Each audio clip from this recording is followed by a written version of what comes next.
2021-жылы 11-апрелде 448 жергиликтүү кеңеште шайлоо өтөт. Жергиликтүү кеңештер, жергиликтүү жамааттын мүчөлөрү, башкача айтканда тиешелүү айылдык аймакта же шаардын аймагында катталган биометрикалык каттоодон өткөн шайлоочулар тарабынан 4 жылга шайланат.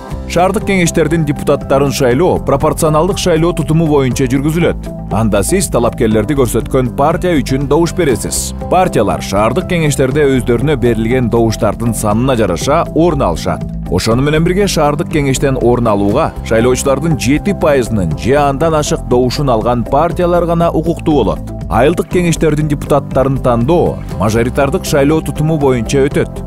Анда шайлоочулардын көпчүлүк добушун алган талапкерлер шайланды деп эсептелет. Ошол эле учурда ар бир айылдык кеңештеги орундардын 30%-ы айымдар үчүн бөлүнүп коюлган.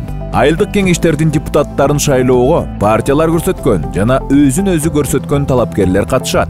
Жергиликтүү кеңештин депутаты болуп, жергиликтүү кеңештин мүчөсү, башкача айтканда тиешелүү шаарда же айылдык аймакта каттоосу бар, 21 жашка толгон, орто билимдүү жана андан жогорку билими бар Кыргыз Республикасынын жараны шайлана алат.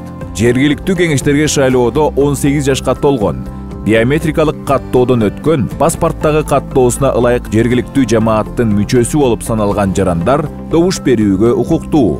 Жергиликтүү кеңештердин депутаттарын тандоо менен сиз жакынкы 4 жылда шаарыңыздагы жана айылыңыздагы жашооңуз кандай уюштурула тургандыгын тандайсыз. Сиздин тандооңуз жалпы келечегибиз.